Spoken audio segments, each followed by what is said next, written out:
principe du chocolat, c'est un peu le même principe que le fort.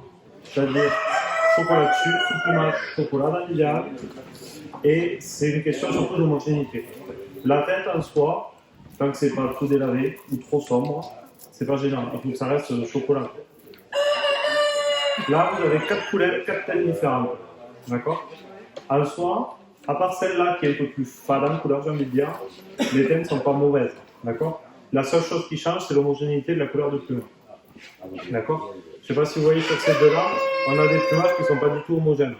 Alors, elles sont mieux, il y a des nouvelles plumes qui sont bien intenses et les vieilles qui sont beaucoup plus claires. D'accord? Voilà, ça c'est la seule chose. Après, ça peut arriver que, même avec des plumes neuves, le coloris ne soit pas homogène non plus. D'accord? Un coloris souvent qui n'est pas homogène, c'est que le sous-plumage est délavé. D'accord? Et ça fait en fait ça fait vraiment des plaques. Et vous avez plusieurs teintes comme sur le fort. D'accord? Surtout sur les coques. Vous allez avoir un camail qui va être beaucoup plus sombre et le reste qui va être beaucoup plus clair. Comme vous comprenez, c'est de la tête à la queue, c'est la même couleur. Voilà. Tu peux expliquer comment les éleveurs qui élèvent cette couleur-là travaillent la couleur en élevage?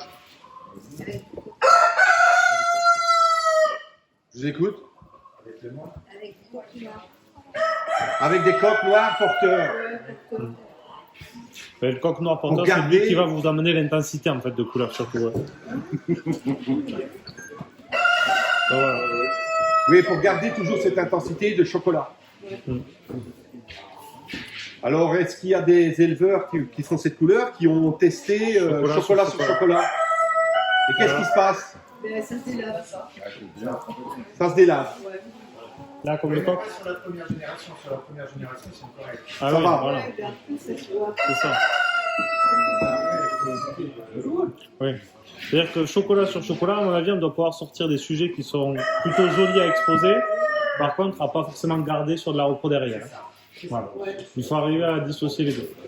Alors, juste au niveau génétique, il faut savoir qu'il n'y a pas de poule porteuse chocolat. Ça n'existe pas. Elle est noire ou chocolat. Tandis que les seuls porteurs que vous pouvez avoir, c'est les coqs. Qui sont noirs porteurs chocolat. Mais une poule, elle est noire ou chocolat. Il n'y a pas de porteuse chocolat.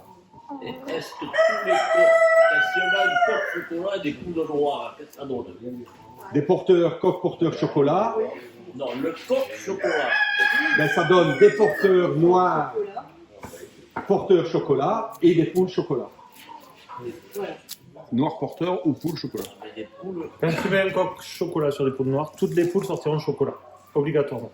Et les coqs, tu auras une partie qui sortira noire et une autre partie chocolat. Normalement. Non, juste des porteurs. Oui, Juste des des porteurs porteurs. chocolat, oui, pardon, oui, autant pour moi. Il n'y aura que des Oui, que des porteurs. porteurs. Par contre, ils seront tous. Et là, on en revient toujours, on en a déjà discuté, c'est avec tous ces gènes récessifs, parce que le chocolat est un gène récessif, Un gène variable. un peu, oui, voilà. C'est que les personnes qui travaillent, qui font du chocolat avec du noir, et qui vont se retrouver avec des porteurs chocolat, parce que vous pouvez avoir des coqs noirs porteurs chocolat qui vont avoir les yeux noirs, qui vont être comme un noir. Le problème, c'est qu'ils sont porteurs chocolat.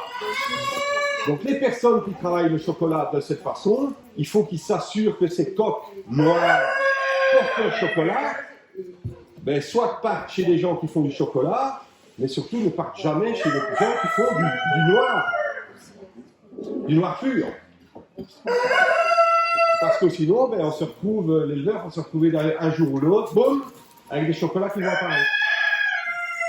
Avec tout ce que ça peut impliquer dans la qualité du noir. Maintenant, comme on disait, quand vous avez des sujets qui sont bien intenses comme celle-là, pour faire des sujets juste pour exposer l'année d'après, c'est pas infaisable de mettre un joli coq chocolat dessus. Hein. Vous pouvez sortir de très belles choses hein, quand même. Hein.